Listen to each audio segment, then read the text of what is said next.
ele que saiu, ele para... Ah, tá. A gente vai, em 5 minutinhos, falar de quem patrocina a gente, né? Que não é nada barato esse podcast. A gente tira dinheiro do bolso da gente porque a gente gosta. E depois entramos com você. Tá bom, tranquilo. Vamos lá? Vamos lá.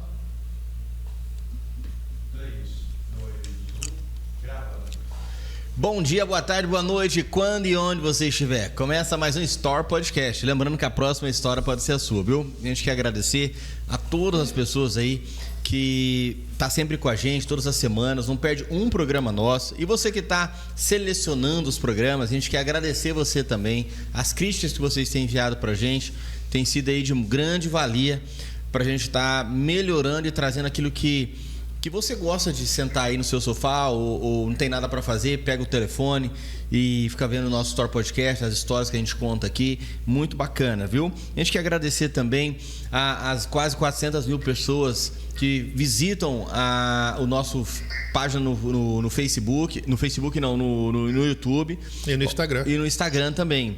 Freitas, só a última convidada nossa estava fazendo levantamento hoje, deu 58 mil visualizações, só a última. Tá vendo? A última deu 58 mil visualizações. Isso é muito bacana, isso é muito importante. E eu queria que você deixasse aí o seu joia, o seu like pra gente. Também compartilhasse e também se inscrevesse aí no canal para fazer esse canal crescer ainda mais. A gente conta com você, ele só cresce se você nos ajudar, viu? Afinal, amanhã depois a gente tá contando a sua história aqui, que bacana, né? E a gente quer agradecer também às pessoas parceiras que nos ajudam de forma significativa, monetariamente, para que as coisas aqui aconteçam. Não é fácil, a gente não ganha nada aqui, a gente faz isso aqui porque a gente gosta, mas existe um custo, né? E esse custo as pessoas estão nos ajudando. A gente quer agradecer a doutora Sinara Sandoval Carvalho Contursi, ela é fisioterapeuta, ela trabalha com reabilitação física, com pós-operatório, terapias a laser e também terapias manuais. O Super Vale, o varejo atacado é aqui. A Semiplan Genética e ATF, e sêmens e cortes, e leites das maiores centrais do mundo. O cartório primeiro e segundo ofício com a doutora Pamela Barros. Lembrando que o segundo ofício também agora faz toda a sua escritura do seu imóvel, da sua fazenda. Aquilo que você precisar, só falar com Moisés Sayar lá. E também a Ruralis, compra e venda de imóveis rurais ou urbano. A União Farma, a farmácia da Deilson. Sua saúde em primeiro lugar. Chegando ali no bairro Laranjeira, a União Farma está ali pronto para te atender. Você também pode chamar ela pelo Instagram e ele vai estar atendendo e levando o remédio rapidinho para você. Sem contar que tem um preço competitivo, muita promoção, tanto para você que está malhando, quanto para você que está aí doente, precisando de medicamento. Lá tem tudo para você. E o Laboratório de Análises Clínicas e Citológicas, o LIB, há 2 décadas aí, servindo Cacilândia e região. O Bora Beach, o ponte da família, né? O Bora Beach é o lugar onde você vai, leva a sua família. E vai ter campeonato aí, viu, do Outubro Rosa. Você que tem interesse de jogar, você que é um iniciante, vai lá, procura lá o Neto, a Paulinha. Vamos interagir e interagir também com a tua família. É um esporte de família, é muito gostoso. Você ter lá o seu finzinho de tarde, brincando e se divertindo, tendo tempo de qualidade com a sua família. Laborges, Laticínio Laborges, olha, gera vários empregos em Cacilândia, empresa de Cacilândia. O seu Luiz já esteve aqui, tem uma história fantástica de empreendedorismo, alguém que quebrou algumas vezes e conseguiu se levantar várias vezes. Você ainda não viu? Olha lá, uma das primeiras entrevistas nossas foi com ele. Vale a pena você estar vendo a história do Luiz, tá? O Laborges tem aí leite, derivados do leite, queijos, mussarelas, espetinho já pronto para você fazer aquele churrasco, sem contar os iogurtes com vários sabores. Sua família está chegando agora para o final do ano, grandes feriados aí, você não tem lugar para colocar na sua casa. Só se você ligar lá no Hotel Esplanada pelo telefone 679-8122-3282 e você vai estar aí agendando um quarto, uma suíte para sua família, já tem um café da manhã incluso, maravilhoso, onde você vai tratar bem aí a sua família, ok? Olha, hoje a gente está com alguém muito importante, e você que gosta aí de mexer com pecuária, você que gosta também de interagir com conhecimentos dentro da agropecuária, a gente trouxe hoje alguém de referência, não é verdade, Luiz? É verdade, é uma pessoa muito especial, que vai nos contar a trajetória de vida dele e também falar, né, dessa história tão bacana que é a criação de Nelore, a pecuária, que é um segmento tão importante do agronegócio nacional, né? Então nós estamos aqui. Bem-vindo, Paulo Leonel, muito obrigado por você ter atendido o convite, a gente fica honrado com você estando aqui no História Podcast. Muito obrigado pelo teu tempo, né? E tenho certeza que vai ser uma bela conversa, um belo bate-papo. Eu que agradeço a todos, muito obrigado, Freitas, obrigado, Luiz, obrigado pelo convite. Vamos falar do que a gente vive, né? Vamos falar de pecuária. Oh, bom. É isso aí. Paulo, que época que inicia o criatório do Adir, né? Do teu pai, que inicia a criação, começa em que ano? 1958. 1958 começa com o Nelore padrão. Não, começou com o gado Gir. Em 1960 ele entrou no Nelore. Aí ele entrou, comprou animais do Dr. Sintra, que era o Dr. Francisco Lourenço Sintra, do seu Rubico e do seu Torres. Até no começo era com a mãe do seu Torres que ele negociava, com a dona Olinda. E vocês iniciaram essa criação no interior de São Paulo? Isso. Iniciamos isso em Ribeirão Preto. Posteriormente, meu pai sempre com a vida de luta, difícil, nós saímos do nada. Do nada, nada. Sim. E depois nós compramos uma propriedade aqui em Ribeirão, fizemos uma parceria, uma sociedade com o Luiz Lunardi. O Luiz Lunardi era um visionário, uma pessoa, foi ele quem trouxe a inseminação artificial para o Brasil, foi o fundador, junto com o Maurílio Biagi, da Lagoa da Serra. Sim. Eu, às vezes, até comento muito sobre isso. Você imaginou da onde a pessoa tira a cabeça? Ninguém inseminava, não tinha como armazenar, não tinha o sêmen, ninguém conhecia, e a pessoa tem uma ideia de montar uma central de inseminação. Quer dizer, o cara é totalmente adiante do tempo, né? É um visionário, né, Paulo? Olha, um visionário. Aí ele convidou meu pai para ser sócio deles, ia dar uma participação até sem custo para o meu pai, para ele entrar com conhecimento. Meu pai falou que não era o que ele gostava, não era o que ele queria, que ele queria fazer o que ele fazia, que era criar e selecionar e tudo. E nesse momento, nós já tínhamos a Estância 2L de sócio com eles, inclusive o nome é por isso, Leonel e Leonardi, 2L. Ele abriu mão da participação dele, nós ficamos, deu uma condição toda especial para a gente poder comprar aquilo ali, poder pagar aquilo ali, que era no momento nosso de vidas, como eu falei, tanto é que não mudamos o nome, continuou 2L mesmo, ele saindo da sociedade, né?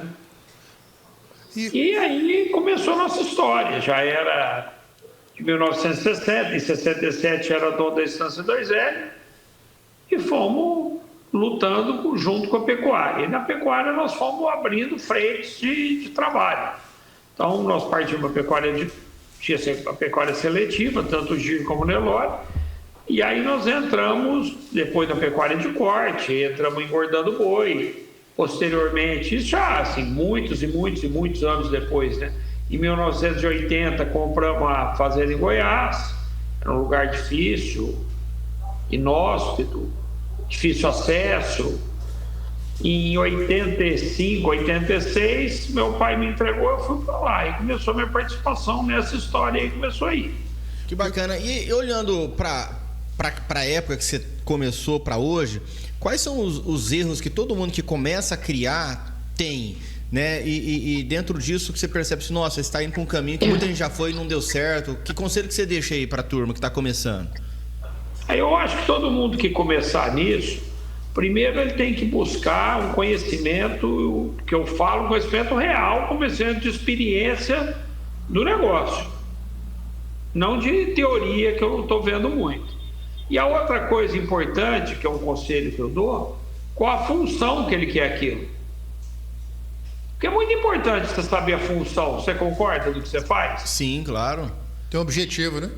É o objetivo, não, e não é só o objetivo, a função. Para que você está fazendo isso? A finalidade, qual é a finalidade disso? Se você quer um animal de pista, se você quer um animal funcional. Não, muito maior que isso. Onde você quer chegar? Aonde você quer chegar com isso? Você quer contribuir? Você quer participar do mercado? Você quer participar da vaidade? Ou é você só quer para participar comer? do quê? Ou é só para fazer para comer? O que você quer deixar escrito e o que você quer contribuir? Qual a função? Porque recentemente uma pessoa me questionou sobre preço de gado, se era caro, se eu achava caro, barato. Falei que não, eu acho que se estão pagando é porque vale. Eu não discuto valor, não discuto preço. Eu discuto função, o porquê daquilo. Eu acho, Paulo, que a gente tinha que separar o que é selecionador e o que é criador. Né? São coisas distintas. São coisas separadas. E tem um outro aí nesse meio, que é tão importante quanto, mas é o proprietário. Porque são 3 pessoas na pecuária. Na pecuária que eu falo de reprodução, né? Sim. Na pecuária seletiva. É o criador, o selecionador, o criador e o proprietário. Tá. Como você colocaria o proprietário no meio disso tudo? O proprietário é o que compra tudo que ele tem, e também é importante que ele fomenta o negócio. O investidor, você fala? O investidor ou o proprietário, eu não sei. Como você quiser denominar. Mas o cara que vai começar, ele já tem que começar com uma finalidade, porque senão ele se enrosca, né?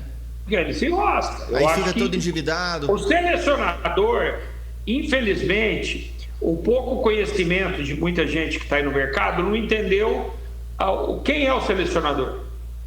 Sim. O selecionador é o que não aceita nada do que outros aceitam. Entendi. Porque o selecionador é exigência máxima, que é isso? Mas ele é o funil do negócio. Ele tem um feeling pro negócio, então. Primeiro ele tem um conhecimento apurado disso.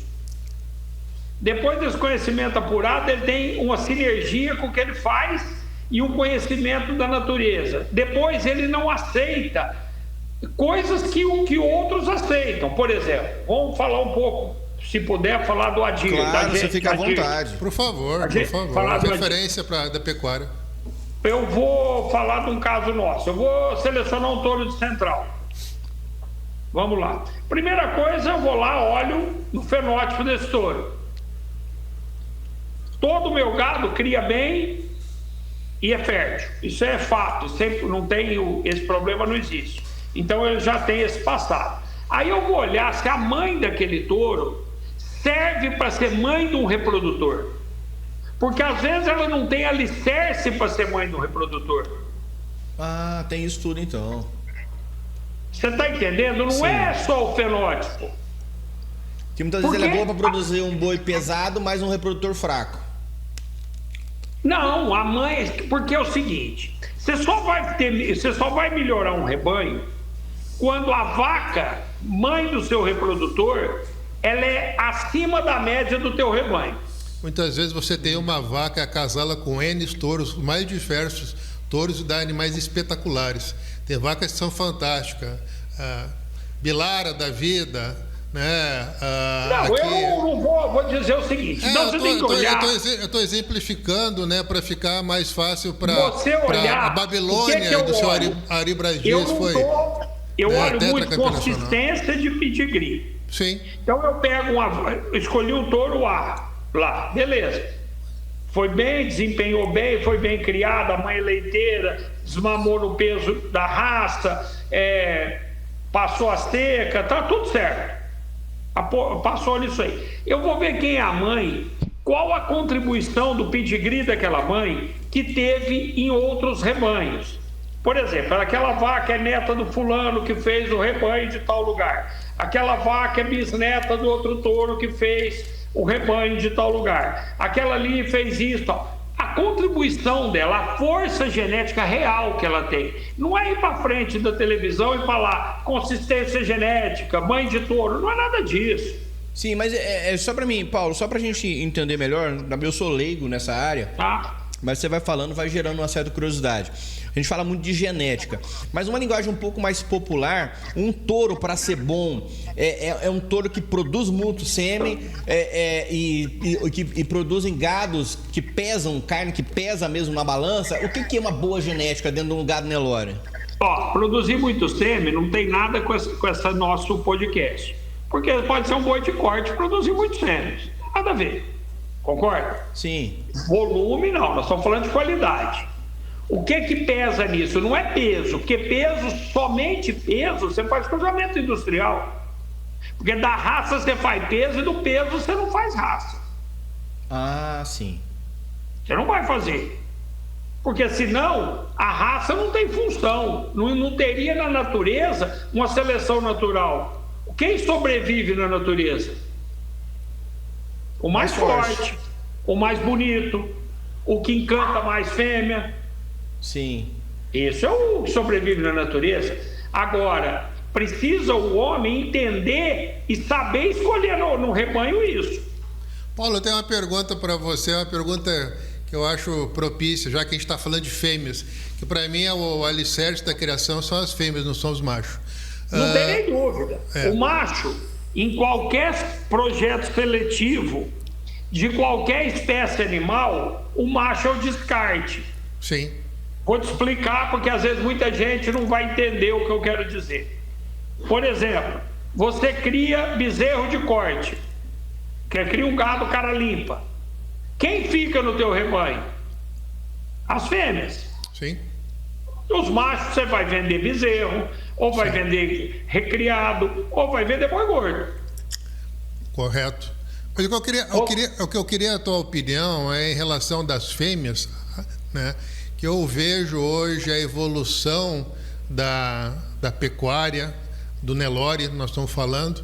Eu vejo que as grandes fêmeas hoje do Brasil são dos bois mais antigos. As grandes fêmeas, as fêmeas atuais dos bois ditos modernos, eu não vejo que tenha essa preponderância de genética. Então tem uma falha na seleção. A seleção está direcionada errada. Talvez esse é o grande problema, eu concordo com você. Porque o que a raça pura traz? Padronização, igualdade, carcaça limpa, rendimento de carcaça. Uma prova disso, se você for para uma avaliação mais profunda, você vê que melhorou a nutrição, melhorou o manejo e não melhorou o rendimento de carcaça no abate. Porque esse animal que nós estamos falando, ele é o avô do boi de corte. Sim. Você concorda? Sim, sem dúvida. Se não melhorou o rendimento de carcaça, é porque tem um erro na seleção. Eu sou do tempo, e você também é contemporâneo meu, que a gente ia na Expo Zebu e tinha uma diversidade genética absurda, e o grande campeão nacional vendia 30, 40 mil doses de sêmen, né? O último grande campeão nacional que eu me lembro foi o Gero, que marcou. Exato. Né?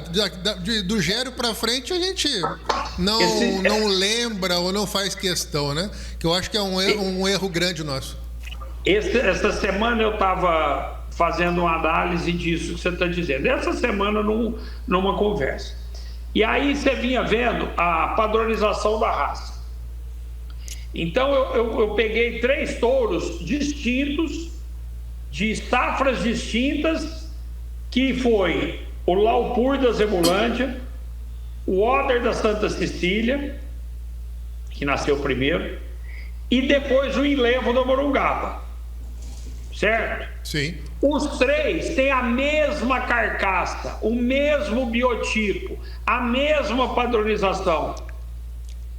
Porque isso é uma raça pura.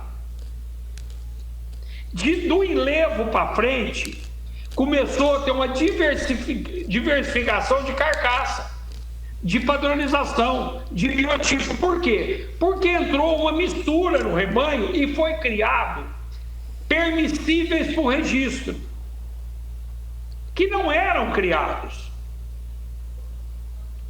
Você está me entendendo? Sim, sim. E isso aconteceu o quê? Deu uma despadronização na raça, porque faltou raça. Sem dúvida. Porque como eu falei no começo, de raça você faz peso, de peso você não faz raça. Isso é bobagem. Sim, e isso acontece frequentemente, as pessoas começam a desvalorizar a raça, começam a pegar gados ruins e misturar com gados bons? Eu acho que muita gente, não por maldade, tá? Por falta de conhecimento do que está discutindo, do que está fazendo, porque hoje nós estamos no modelo narrativa, né? Você cria uma narrativa e ela passa a ser verdade. Sim. Ela bem feitinha. Então está acontecendo, você cria uma narrativa. Eu vejo comentários sobre animais que a pessoa não está falando daquele animal, ela está falando de outro. Ela está mostrando um e falando de outro. Sim. Mas eu vejo... Então, só para concluir uma coisa aqui. Pois não. Então, essa narrativa, entra a pessoa com menos conhecimento, bem intencionada, e se machuca. Sim. O conhecimento dele acaba sendo uma falácia, né? Não serve para nada. É uma falácia, ele se machuca. Isso é muito ruim para o negócio, é muito ruim para a raça. Porque você vê pessoas... vai gerando carniceiro no mercado também, né? E vai entrando pessoas no negócio que não podem, que não podiam sair do negócio. Você tá me entendendo? Sim. Não é ele. Só ajeita seu celular aí para nós que deu aquele BOzinho de novo.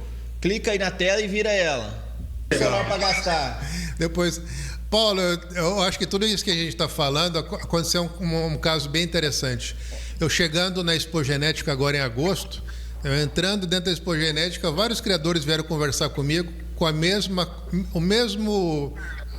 conversa, falando assim, o que se fala na Expogenética de 2025 é sobre o fenótipo e sobre raça, né? A falta desses elementos. Então, aí quem foi o culpado disso? Quem criou o permissível para registrar? Quem criou o permissível? A entidade. A entidade tem que ser responsabilizada por isso. Porque se você tem uma raça pura, porque a pessoa, eu estava falando e deu aquele cortezinho aqui de uma coisa. Quando você quiser mudar, quiser colocar coisas que a raça não tem, você não está mais tendo uma raça pura. Quando você entrar numa raça, você fala para ela assim, eu quero mudar o peso dessa raça, então sai dela que não é mais ela. Aí você vai ter problema de parto, problema de leite, problema de adaptabilidade. Eu queria dessa uma raça menor. Não fica nela, vai para outra. Porque não tem, toda hora que você quiser pôr um desejo seu, a natureza já moldou por milhares de anos. E ninguém sabe mais que a natureza. Sim. É que eu vejo alguns profissionais descrevendo a raça Nelore, quando eu ouço, eu fecho meus olhos, eu estou vendo uma descrição de uma Verde Angus. Eu não estou vendo uma descrição do Nelore. Tem muita gente falando de um animal olhando para outro. Exato. Ele não está falando do animal que ele está mostrando, ele está falando de outro. E como eu estava dizendo, tem muita gente muito legal, muito boa, que ia fazer muito bem para a raça, que ia ser uma grande contribuição na raça, e por esse motivo uma hora vai embora. Sim, sem dúvida, né? É umas coisas interessantes, né, Paulo? Porque eu vejo três coisas falando muito do Nelore. Primeiro, o umbigo. Segundo, peso ao nascimento, né? E a terceira, leite.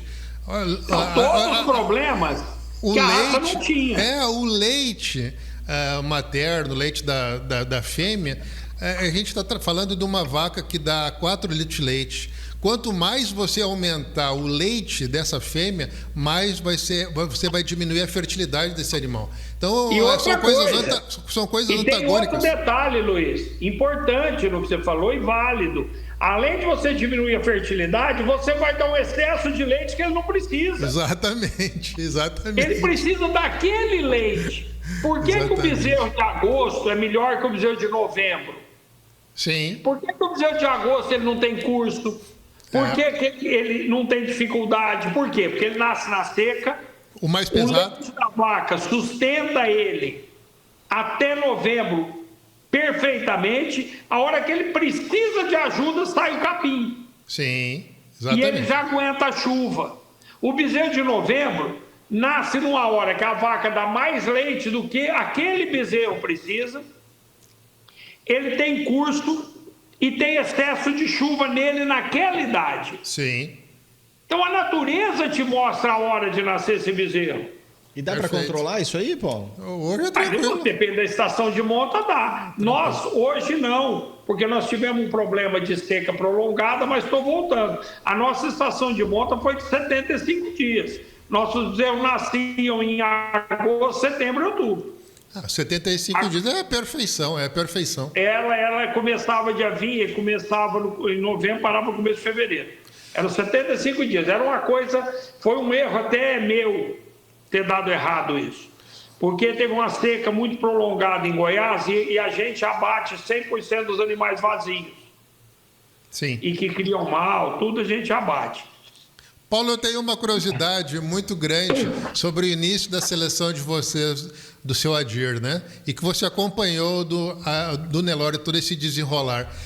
Por que ele foi tanto para a linhagem Golias? Por que esse direcionamento para a linhagem Golias desde o princípio? Não, nós, Adir, não fomos. Nós ficamos na mistura das linhagens Carvas, Golias e Godavari. Sim. Mas sempre gostando dessa linhagem, né? Mas essa linhagem é sempre uma pimenta. Nós gostamos de animais puros. Então, esse tempero, e depois como foi com o visual. Aí nós fomos fazendo essa cruza do Godavari, ou do Carva de Godavari, Golias, visual. Vamos fazendo essa cruza aí. Mas tudo é Nelore? Tudo Nelore, são linhagens diferentes. E o Golias sempre com Faulade. Foi o Faulade, na nossa opinião, foi o POI, foi o principal boi dele. Depois, agora, se for POI, teve o Grado e o Faulade. Sim, mas Agora, por que vocês encaminharam? Essa que é a grande curiosidade minha, né? E eu acho que de várias pessoas que estão nos vendo. O porquê enveredar por esse caminho, né? Nos mate a curiosidade. Não, enveredar porque nós sempre entendemos a natureza. Nós temos uma sinergia muito forte com a natureza. E não adianta enfrentar a natureza. Você está usando um touro que você tem que tirar o bezerro da vaca, está errado. Como é que você tira o bezerro do animal na natureza? Como que você tira um animal selvagem, o filho dele da natureza? Está errado. Essa é coisa de observação. Ela, na hora certa, ela mesma rejeita, né? Tá na hora de ela mesma rejeita, ela não cria, ela enjeita o bezerro, ela não reconcebe, um sério de problemas. Então você vai analisando a raça pura, se você se fixar dentro dela, a tua chance de erro é bem pequena. Bem pequena. E depois entra o visual na seleção de vocês, que é um biotipo completamente diferente, né? Não, uma carcaça limpa, do dorso plano, um boi equilibrado. Não é não, um boi equilibrado. Não, eu falo ele de um tamanho mais moderado, né? Eu posso falar que é um tamanho mais moderado. Mas os outros, do tamanho de Nelore, os outros também eram. Os outros eu vi um pouquinho maior. E o visual um pouquinho mais baixo, né? Não era semelhante, diferença. Não. O visual é que ele tinha uma igualdade dos quartos muito grande, traseiro e dianteiro, entendeu? Sim, é proporcional, né? Proporcional dele era muito importante. Ele dá muito isso no gado. E o Golias dá muita saúde. Agora o Carvard é o craque do jogo. Sim. O Carvard não adianta, o Carvard é o Pelé. Não adianta o argumento, eu já falei isso em várias vezes. Não adianta o argumento você comparar isso no futebol. O fulano chuta mais que o Pelé, o outro dribla mais que o Pelé, o outro corre mais que o Pelé. Não, mas o Pelé é a medida exata de tudo. Ele não falta nada na hora certa, ele está ali. Eu acho que o que você está falando é a gente não buscar os extremismos, né Paulo? E nada. Não, mas o Carvard ele era o cara do jogo, entendeu ou não? Nós temos muitas filhas dele até hoje. Até hoje, eu faço cada 3, 4 anos, eu tenho um pouco de ampola dele, muito pouca, mas cada 3, 4 anos eu faço uma coleta de FIV dele. E indo para essa conversa que a gente está falando aí de animais POI, como é que você enxerga o lei na nossa seleção? O lei é um animal que veio agora, que ele não tem o conhecimento para trás. Nós investimos no lei, compramos um touro lei, inclusive, Jaburi. Meu pai pegou um avião, foi na Índia, conhecer o projeto lei lá, para ver as vacas que tinham, se serviriam para ser mãe de touro, esse tipo de coisa. Eu acho que é uma contribuição mais a longo prazo, mas é sempre uma contribuição. É um refrescamento dentro do puro. Mas mais a longo prazo. Eu acho que esse animal lei, nós vamos ter a contribuição dele mais ali porque a gente não conhece o passado dele, como conhece do gado brasileiro, sim, entendeu? Sim, sim. Mas vai contribuir, sim, vai ser bom. Na hora certa ele vai participar do jogo. Eu vejo muito no lei, me impressionou, eu estava na Expo Genética, eu tive vendo vários touros lei, e o bacana é que estava misturado com os nacionais. A campo, eu vi a campo. Tinha uns 40 animais e tinha uns 3 lei misturados. Não dava para saber que era lei, mas não via uma carcaça muito diferente, não dava para ver. E o que eu achei extremamente interessante é que o animal tem um apronte rápido, né? Rapidamente ele está pronto, né? Porque ele tem alta resposta à nutrição, ele é um animal criado da natureza, é o caso da gente. É isso aí, né? E nascem pequenos, né, Paulo? Que tá todo mundo buscando. Não nasce pequeno, nasce do tamanho da raça. Sim. Não nasce pequeno. Pequeno para o que está nascendo hoje em dia, né? Ele nasce do tamanho da raça. Recentemente, eu estava com um embate com uma pessoa, ele falando para mim, não, porque esse touro pode usar em novilha. Eu falei, então não é Nelore. Mas lógico, eu falei, não é, porque você tem que analisar isso, que ele tem que usar em qualquer categoria animal. Mas muitas pessoas me falam sobre justamente isso. Me perguntam assim, que touro que eu devo utilizar, né? Para usar em novilhas.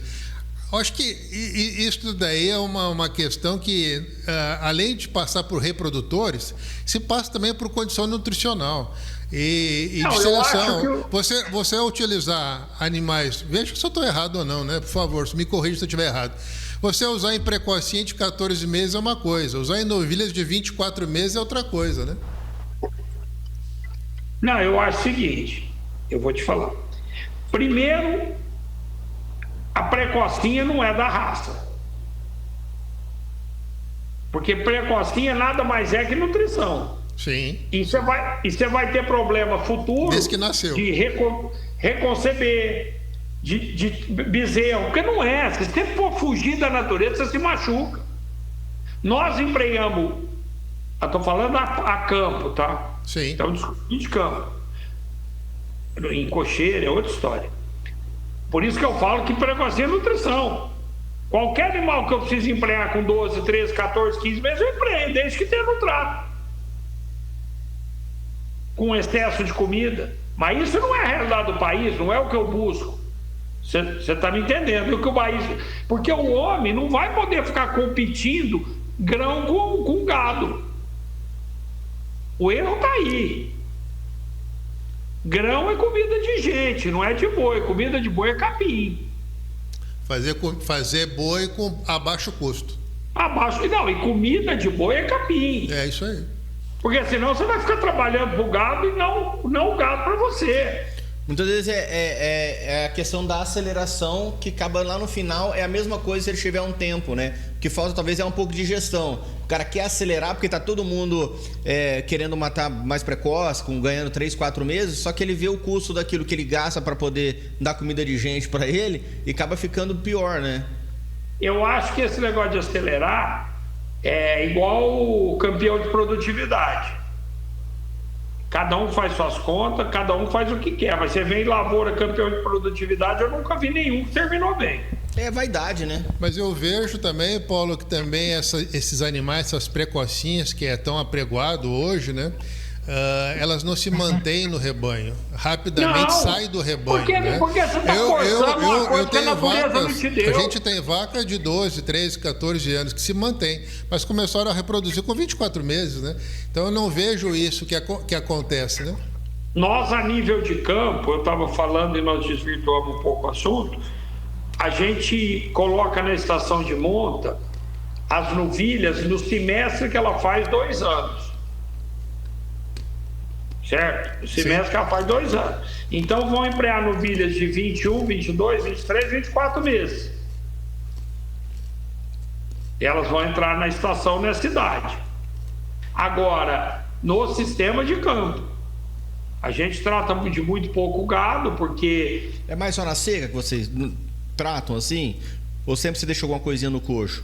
Não, a gente não trata nada. Nós não damos nem salmoreia pro gado. Quem conhece nossa fazenda, tem gente que vai até quando a gente não tá lá para andar nos pastos. Ah, é? Então, o segredo então é a simplicidade do natural.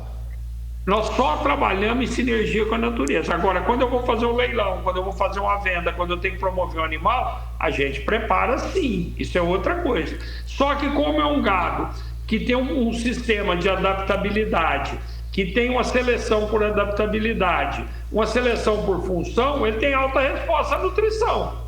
Então, um gado de baixo custo. Sim. Mas a parte comercial, né, Paulo, pesa muito. Hoje, nos leilões, se você não tiver touro com 800 quilos, parece que não está certo, que está tudo errado, né? Nós fizemos um leilão agora, faz 10 dias. Foi dia 11, né? Hoje é dia 20, faz 9 dias. Nós saturamos, no dia do leilão, fez 100 dias de trato. Ela estava com 650, 680 quilos e não teve problema nenhum de mercado. Ao contrário. Foi muito bem reconhecida. Sim, porque é uma seleção antiga que o pessoal conhece, né? Mas eu estou falando assim, o que nós estamos vendo hoje na pecuária. O touro tem que ter 24, 30 meses, turbinado. Ele está em coxo aí 5, 6 meses, tem que estar com 800 quilos para ser vendido. E na primeira estação, esse animal não trabalha. É o que eu ia dizer. Isso aí cabe ao comprador depois, porque o mercado é soberano. Ninguém manda em mercado. Isso é bobagem. Você enfrentar o mercado nesse sentido aí. O comprador vai saindo disso. Eu estou vendo isso. O ano passado eu vendi 2 touros para uma pessoa e ele me ligou e falou: como que eu faço a adaptação dele? Chama Antônio até. Eu falei: como assim? Eu não entendi. Não, porque eu comprei um touro aqui já, de uma outra genética, e veio um papel explicando como adapta esse boi a expor no gado. Como que é o de vocês? Eu falei: não, o nosso é solta do caminhão e põe na vacada. Ué, é normal, né? Mas isso é seleção, é a seleção natural deles. Eu cresci vendo isso, eu não cresci de outro jeito. Agora... Animal, ele vive como animal, né? Sempre assim. Volta no assunto que o Luiz falou. Esse animal não trabalha a estação, ele vai aguar, ele vai sofrer, ele vai enxertar pouco por uma maquiagem desnecessária. Ele fica com estresse, né? Não, isso aí é o meu ponto de vista. Sim. É o que eu vivo da pecuária. Eu não sei fazer de outro jeito. Porque você escuta, a gente sempre seguiu quem fez. Nós nunca fomos atrás de narrativa. Nós aprendemos com quem fez e copiamos de quem fez. Paulo, você tem andado nas centrais? Ando pouco. Qual que é a tua impressão das centrais hoje, dos reprodutores? Eu acho que a BCZ tinha que se posicionar nesse caso aí, né? Ela que registrou. Eu acho que ela tinha que ir lá ver e ver o que tem que fazer. Se ela está no caminho certo ou não. Eu acho que, inclusive, o órgão superior à BCZ, o Ministério, devia fazer uma fiscalização disso. Eu tive uma curiosidade e peguei as principais centrais e fiz um levantamento sobre linhagens. 56% dos touros em coleta, 58% tem a mesma linhagem. É porque vende a narrativa do número. Sim. Se não for top 0,1%, não vale nada. É mais fácil você se esconder no erro atrás do número. É o que eu não vejo, Paulo, né? É a pessoa colocar a botina, ir para o curral, olhar animal, né? Apartar por fenótipo, por morfologia, achar uma garupa bonita, uma garupa plana. O pessoal não tem essa preocupação mais, né? Acabou isso. Eu acho que tem, eu acho que essa preocupação o que você me contou agora há pouco, e que eu também vi da expogenética, é que eles estão já vendo o erro cometido, né? Agora, quanto aos bois de central, se é bom, se é ruim, eu não sei. Acho que a BCZ tem que revisar, pegar o livro de registro e ir lá e conferir se registra ou não. Porque o técnico que está registrando, ele não tem culpa nenhuma. Ele está amparado na quantidade permissível criado. Sim. Ele não tem culpa. Está escrito. A orelha é ponta de lança. Sobre o olho. Não, mas é permissível orelha redonda abaixo do olho. Ele registra. Ele vai fazer o quê? Paulo, quando eu vejo o número de centrais que nós temos, que é pouco no Brasil, e que 58% tem a mesma genética, né? As pessoas não têm que se dar conta que eu tenho que fazer o contrário. Eu tenho um número absurdo de fêmeas com a mesma genética. Eu não tenho que ir no caminho ao contrário, fazer. Em vez de eu ir a favor da maré, eu tenho que ir contra a maré? Olha, eu sempre trabalhei no que a gente acredita. Você estava falando de julgamento antigamente e vai responder essa pergunta tu. Como funcionavam os julgamentos há 30 anos atrás? O julgamento de Uberaba, realmente, ele era Por que ele era tão importante? Porque ele retratava a realidade do país. Como era isso? Você tinha um reprodutor na Bahia, toda a Bahia como um exemplo, sim, isso serve para Goiás, Mato Grosso do Sul, São Paulo, qualquer lugar. Uma vaca, um reprodutor que vinha ganhando no seu estado. Ele era filho de um boi teu, ou de mercado, ou do que fosse. Você entendeu? Genética diversa. A pessoa falava, pô, meu boi tá ganhando tanto aqui, é filho do meu touro, é não sei o que, eu vou levar ele para Uberaba. Esse animal desmamava no pé da vaca, ia comer anapiê, cana e rolão de milho, às vezes uma tortinha de algodão. Quer dizer que não... E depois da desmama. Não era antes, mas beleza. Aí ele chegava em Uberaba para disputar com outros touros, de cada um da sua realidade, cada um da sua linhagem, cada um criado de um modelo. A hora que você tirava um grande campeão ali, aquele touro realmente representava a pecuária brasileira. Ele era o extrato da pecuária brasileira. Talvez tinha erro de um juiz e dar em primeiro, mas o que estava em segundo, quer dizer, os 2 ou 3 primeiros colocados era um retrato da pecuária brasileira. Por isso que vendiam 40, 50 mil doses de sêmen no dia. Isso aí.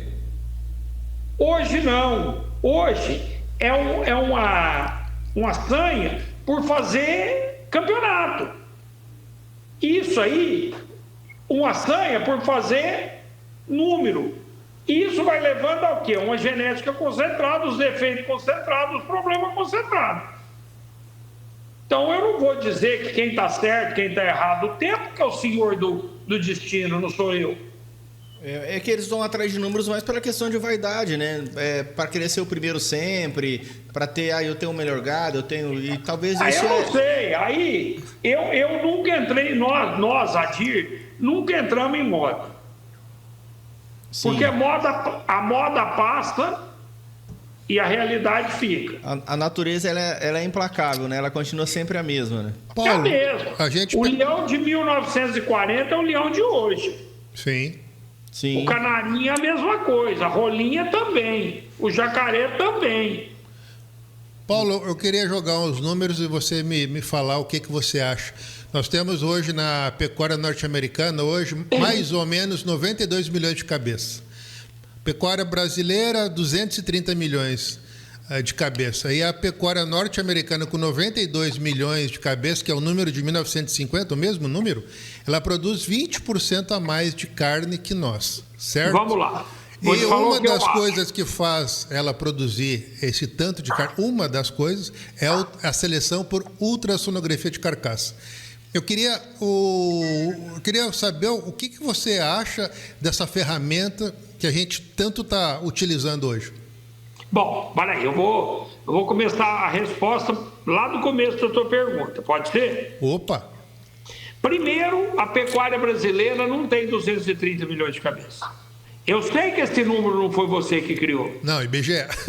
Então, e não tem esse dado. IBGE. Eu vou te fazer uma pergunta. A pecuária brasileira deve ter no máximo 150 milhões de cabeças. E eu vou te fazer uma pergunta simples para você ponderar e responder. Não tem novas fronteiras abrindo para a pecuária. Não tem desmatamento. Você concorda comigo? Desculpe eu te interromper, mas só para te dar um dado, até para te ajudar.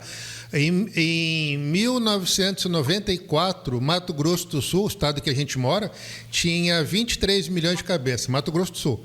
Hoje nós estamos com 18 milhões. Então, vamos lá.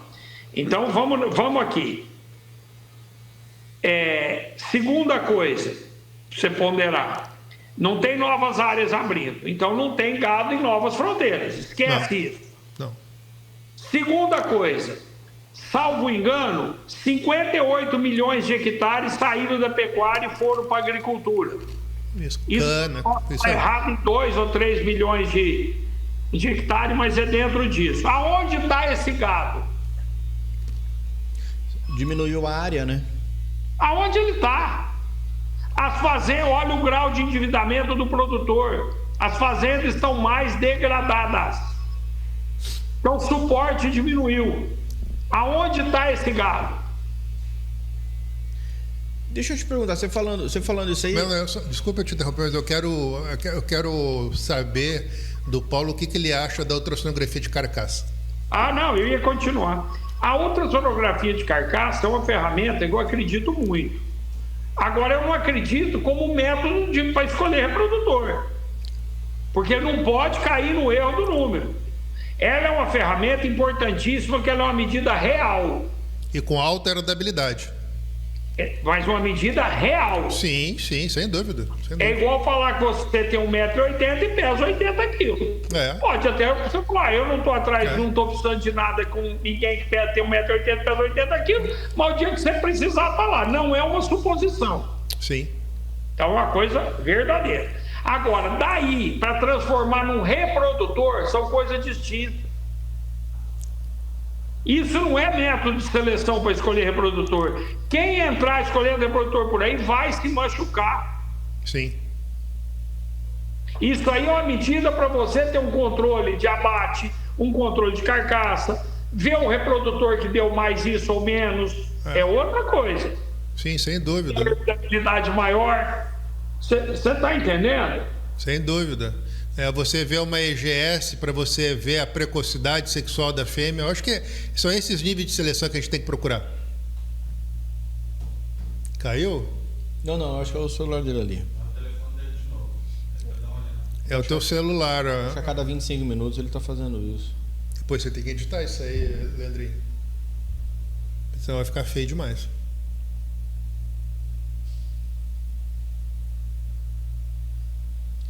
Tá na escuta, Paulo? Oi, voltou, tá caindo aqui, tem, ó. Não, tranquilo, depois a gente coloca. Então ela tem uma função verdadeira, a ultrassonografia de carcaça. Agora, ela não é um método seletivo para reprodutor. Eu acho que é um método, né, Paulo? Eu sou do tempo... um dos meus professores foi o Luiz Frias, que trouxe a DEP para o Brasil. E eu sempre perguntava para ele, né, esse é um método de seleção? Ele falou assim, não, é mais algo para você... uma ferramenta de seleção, né, que tem o fenótipo, a morfologia, as DEPs, a ultrassonografia, né? São vários. Perfeito. Exatamente isso que você está falando. Agora, estão desvirtuando para selecionar reprodutor por isso. Sim. Isso não tem nada a ver. Eu vou te dar um exemplo. Tinha uma época que eu morava em São Paulo, na capital. E eu gosto muito de cavalo. Eu gostava muito de ir no Jockey Club, lá de São Paulo. Aí tinha um cavalo de uma pessoa... um brasileiro que correu até o Grande Prêmio do Kentucky.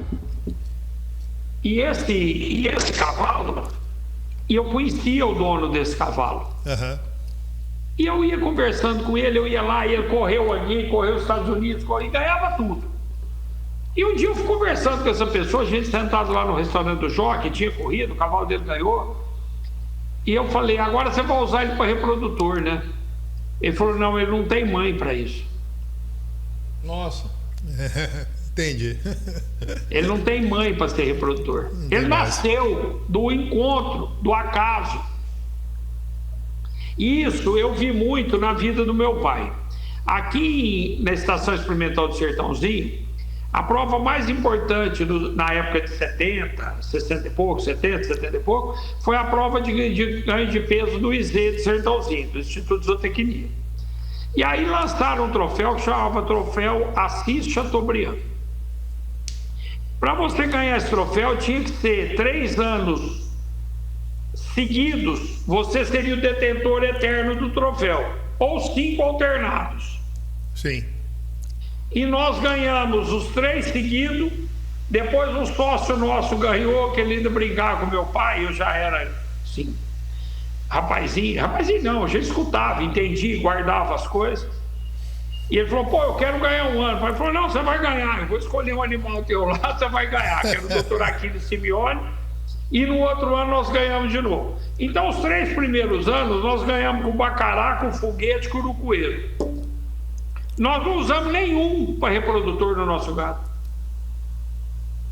Nenhum. Foi um acidente genético.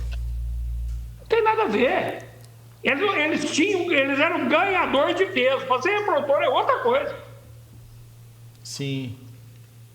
É o cavalo desse meu amigo. Ele era ganhador de corrida, mas não tinha mãe para ser reprodutor. Entendi. Paulo, como é que você está vendo os preços? Até você falou um pouquinho antes, preço de reprodutor. Eu queria que você desse um panorama geral aí, qual que é a visão do Paulo Leonel sobre preço de touro Nelore no Brasil. Eu acho que o preço de touro está indo de acordo com a oferta de mercado da qualidade. Nós e outras marcas aí não tem problema com um preço algum e nem com liquidez. Agora, quem está na vala comum vai sofrer, né? A gente é do tempo, né, Paulo, que touro valia 40, 50 arroba de boi gordo, né? Por aí que valia. Hoje não dá nada, né? R$300 a arroba, né? Não vale e nada. Outra coisa, criaram um método de parcela comprida, entrega de touro, assessoria, não sei o que, no fim, não sobra nada. Quando eu falar de nós não temos esse problema. Primeiro, nós não temos muito gado, porque eu não sou criador, eu sou selecionador, então é seleção. Sim. Já começa daí. Selecionador conhece a mãe, a avó, bisavó, tataravó, o problema, a qualidade, o defeito, tudo de cada um. Ok. Ponto final. Então, nós não temos esse problema. Segunda coisa, que nós temos uma mercadoria que quem precisa dela, ela não tem excesso de oferta no mercado, ela não é da vala comum, ela é uma mercadoria diferenciada. Foram contra a maré. Sempre, nós vamos pela lógica. Eu não vou pela narrativa, eu vou pela lógica. Não vive o modismo, né? Não, eu não entro em modismo, porque não existe narrativa que me convença, existe olhar quem fez. Sim. Eu copiei, nós copiamos, meu pai copiou e me ensinou a copiar quem fez a pecuária. Você entendeu? Sim. Quem fez? Então, Paulo, pela sua experiência, eu vejo que você falou assim de coisas assim, de erros muito, muito triviais em relação ao cara que quer investir muito e esquece daquilo da sinergia. Você falou sinergia várias vezes aqui, que é o comum, né? Que é o trabalhar em conjunto com a natureza, respeitando ela, entendendo ela como ela é. E aí essas pessoas vão para o modismo e pedem empréstimos, não conta porque o gado não vai responder, ou vai responder tanto e quanto seria o gado no pasto, só demoraria um pouco mais de tempo. E aí eles colocam muito culpa em governo. Você acha que isso é culpa mais de governo para justificar o erro dele? Ou você acha que é a questão dele seguir para o modismo? Isso é outra coisa. A pecuária está vivendo um momento delicado. que eu não culpo ninguém da ponta nenhuma. É uma convergência de venda para poucos grupos, todo mundo vendendo para alguns grupos. Aí vira que cartel. estão no lugar deles, certo, na posição deles, que qualquer um estaria. Sim. Não critico, não. Se todo mundo está vendendo para poucos, por que eles vão fazer diferente do que estão fazendo? Está vendendo Foram bem? competentes, são competentes, contribuíram com isso aí. Agora, o produtor está vivendo da realização do mercado interno e não da exportação. Sim, sem dúvida, sem dúvida. Ele vive da realização do mercado interno e não da exportação. A exportação ele não vive dela. Quem vive da exportação? Porque tem uma diferença hoje no mercado muito grande que tem que ser explicada. Tem duas áreas dentro do mesmo negócio. Tem o agronegócio e a agropecuária. Uma não tem nada a ver com a outra. Sim. E eles dominam, agora eles estão elitizando, querendo elitizar o agronegócio. Querendo levar o fazendeiro para um lugar que ele nunca nem sabe como vai. Querendo pôr o negócio, porque o negócio está num momento mais difícil, colocar uma fantasia nele para ver como faz aquilo ali. Porque o agronegócio é uma coisa, a agropecuária é outra. Um não tem nada a ver com o outro. E até pegando esse gancho que você tocou no assunto de exportação, como é que é a tua visão para o cruzamento industrial? Não, eu acho que o cruzamento industrial é muito bom. Você já porque fez cada aí, vez Paulo? vai precisar mais fêmea Nelore. Você já chegou a fazer o cruzamento aí? Não, eu só cruzo Nelore com Nelore. Mas um comparativo, até para vocês terem essa noção, em alguma época fizeram? Não, eu não faço experiência. Quem gosta muito de experiência é a Embrapa. Eu só vou no certo. Você vai naquilo que tá dando certo, para que mudar, né? Não. É quem faz, o governo já paga a Embrapa para fazer experiência. Eu não. Eu acho que muita Agora, gente... como eu falei, cada um faz suas contas, respeito cada um. Agora, eu valorizo o cruzamento, porque o cruzamento ele é o responsável pela valorização da fêmea Nelore. Sem porque dúvida. você vai cruzando, já acaba a fêmea Nelore, ela fica velha. Eu vivi isso no GIR, num descuido, há pouco tempo atrás. O gado magro mais valorizado do Mato Grosso do Sul é a fêmea Nelore. Mas então... Não existe fêmea Nelore. Por quê? Demanda por ela. Porque depois, esse cruzamento industrial, ele é um cruzamento terminal, macho e fêmea. Sim. Na verdade, o gado Nelore, pelo que o senhor apresenta aí pra gente, e com o Luiz falando aqui, ele acaba sendo o gado brasileiro, mais cara de brasileiro do que todos os outros. Ele é um gado que povoou o país, gente. Ele é um gado que foi um gado autossustentável. E agora estão modificando ele para ele ter exigência de mão de obra. Não tem muita coisa, não tem muita explicação. Aí vai dar voltinha, o resultado vai ser o mesmo. Da raça, que cria sozinho, nasce sozinho, mama sozinho, que povoou o Brasil inteiro, e com uma narrativa que mudou. Não mudou nada, piorou, porque agora tem que ter auxílio de mão de obra, algumas linhagens. E como é que você está conseguindo trazer novas linhagens para o teu rebanho? Eu não tenho problema nenhum, eu trabalho com 5 linhagens, e consanguinidade de bom, é soma de qualidade, não tem problema nenhum. Eu ouvi uma frase que eu achei muito bacana: Ludi gosta de iludir. Bom gosta de bom, agora não pode ter consanguinidade ruim, que é soma de defeito. Paulo, eu queria... infelizmente, a gente está indo para o final do podcast, e esse papo gostoso demais, ainda mais com toda a tua experiência e todo esse teu conhecimento. Queria que você desse um panorama geral para nós da pecuária nacional, daqui a 5, 10, 15 anos. Como é que você enxerga a pecuária nacional para frente, no futuro? Olha, eu enxergo a pecuária nacional com muito otimismo, porque o Brasil é o único país do mundo que vai se enquadrar em produzir o boi verde. Esse é o boi que vai dar resultado, o boi verde. E ele é o único país disso. Os problemas que estão acontecendo, o tempo é o senhor da verdade, vai mostrar que o excesso vai voltar a ser desvalorizado, o grão vai competir com o homem ele vai ter que usar um gado autossustentável e a pecuária vai ser um negócio de alta rentabilidade, um negócio promissor, como era, vai voltar a ser, num país que tem a condição de ter o domínio do boi verde no mundo. Essa é a minha visão da pecuária. E falando sobre o boi verde que você fala, me lembrei agora de um fato interessante. Eu comi lá na Expogenética a carne da confraria, no serviram lá, eu comi lá. E eu sou comedor de carne, e já comi carne por esse mundo afora, já comi. Não me lembro de ter comido uma carne tão boa e tão saborosa. Eu não falo só de maciez, eu falo de sabor. A carne da confraria é uma carne de Nelore, igual de outras marcas Nelore. Sim. Porque a confraria é uma atitude, uma associação interessante, mas ela é um animal Nelore registrado pela BCZ com ultrassom feito pela Liliane. Sim. Então, não tem muito segredo, é simples o negócio. Importante, como eu falei do ultrassom, importante. É um grupo de pessoas. Agora, é importante você ressaltar isso, que é um animal jovem, um animal bem nutrido, um animal bem recriado e Nelore. É isso aí. Então, o grande mote que eu acho disso aí, que você falou, é que qualquer um tem a condição de ter isso. Sim, sem dúvida. Não é uma coisa, um vaguio, que você tem que dar cerveja pro boi. É verdade ou não é? Não, só para você ter uma ideia, Paulo, sobre o vaguio, vamos falar para ver como é complexo isso. Eu estava conversando com um grande criador de vaguio, produz mais ou menos 1.000 animais por ano.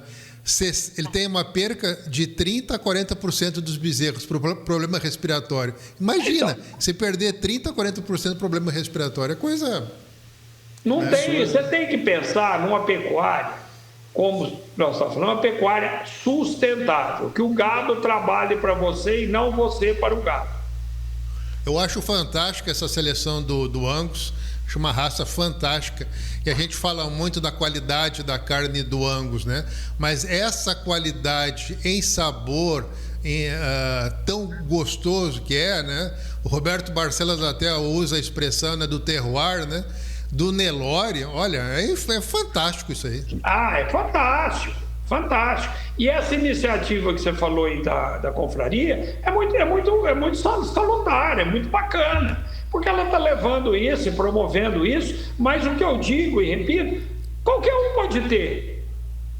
O que eu acho bacana desse trabalho deles, né, Paulo, é que tem a parte do fenótipo, né? Tem pessoas que vão lá julgar os animais na prova que foi agora em agosto, né, com peso grande do visual, do fenótipo, da raça dos animais. Mas isso é o básico, tá certinho. Tem exatamente. Que fazer mesmo. Parece que ficou feio falar de fenótipo, né? Eu acho que é um grupo de criadores. O que eu quero dizer desde o começo, que não é um milagre. É um animal feito ultrassom pela DGT e registrado pela BCZ. Então, é mais fácil e mais acessível ainda, que todo mundo pode fazer. É isso aí, é isso aí. Não é uma coisa impossível fazer. Não. Concorda? Não, concordo plenamente. Paulo, a gente vai ter que te trazer outra vez aqui, porque ficou tanto assunto sem a gente poder abordar. Eu queria abordar com você o trabalho de ATF, que é tão largo no Brasil, falar sobre FIV, né? Eu quero muito te trazer em outra oportunidade, ver a tua agenda, a possibilidade. Vai ser um prazer. Quando você precisar, quando você puder, eu tenho que agradecer esse convite. Que o papo com você é tão gostoso. Eu queria que você falasse, né, e abordasse para esse público tão grande que a gente tem, quais os meios que tem de contato, né, com vocês, com o Grupo Adir, né, o Instagram, um celular, um WhatsApp, por favor, né? Olha, pelo nosso Instagram, Nelore Adir, dentro do nosso Instagram tem todos os nossos representantes, nós temos representante em quase todos os estados do país, nós fazemos um trabalho de orientação, nós fazemos um trabalho de direção de acasalamento para todo o nosso cliente cativo. O que precisar, busca nosso Instagram, Nelore Adir, vai conhecer um pouco mais sobre a gente. Nossas fazendas estão de portas abertas, como Ribeirão, como Goiás, para receber, só agendar uma visita, é sempre um prazer. Se quiser conhecer uma coisa simples que funciona, pode agora simples, vem para a simplicidade, porque nós somos fazendeiros, nós fazemos parte da agropecuária e não do agronegócio. Nós não fazemos parte do agronegócio. Para colaborar com você, passou o leilão de vocês, ainda tem reprodutores disponíveis para essa estação? Tem um pouco, mas muito pouco. O gado nosso é um gado novo, que tem uma liquidez, nós temos pouco. Pouquinho sempre tem. Que legal. Mas não muito. Paulo, deixo as portas abertas do podcast para as tuas últimas palavras e meu agradecimento. Muito obrigado por esse papo tão gostoso. Em meu nome, em nome do Freitas, muito obrigado. Eu que agradeço você, Luiz, agradeço Freitas. Parabéns pelo programa, parabéns pela iniciativa. Eu acho que é um programa que vai levando informações e faz a gente pensar, né? Eu acho que tudo é bom pensar. Você ponderar o que você está fazendo, como você acha. A minha opinião é a minha opinião, ela não é a verdade nunca, é a minha opinião. É como eu vivo, como eu aprendi, como meu pai me ensinou e como ele aprendeu com quem fez. Então é isso aí, estamos aqui dentro da simplicidade para receber a todos aí. Paulo, um abraço grande em você, na família, muito obrigado mais uma vez, espero te encontrar em breve. Forte abraço. Um abraço a todos, muito obrigado. Um abraço. Gente, é isso aí, né? Bacana falar, aí aprender um pouquinho sobre agropecuária, agronegócio, alguém que conhece, alguém que entende, alguém que vive isso na prática, né? Infelizmente o tempo é pouco, mas deu para você aí tá sabendo um pouquinho mais do gado que chega aí na tua casa e você gosta de assar ele comer no domingo, né? Gente, não esqueça de compartilhar. Você que tem um amigo fazendeiro, você que tem aí alguém que está estudando, está aprendendo agronomia, que está estudando veterinário, quer aprender alguma coisa, compartilha. Nós temos aí alguém que é referência do gado Nelore no Brasil. No Brasil, né? Uma pessoa extremamente importante no Brasil, né, Freitas? E é bacana a gente ter conhecimento do que acontece no nosso país, né, na economia que move, né, que é o agronegócio que move essa economia gigantesca que nós temos aqui no nosso país, né? Sim, e você vai conhecer, né, o trabalho que é até aquela carne chegar para você aí na sua churrasqueira, tá bom? Um grande abraço, fique com Deus e Story Podcast. A próxima história pode ser a sua. Tchau, tchau.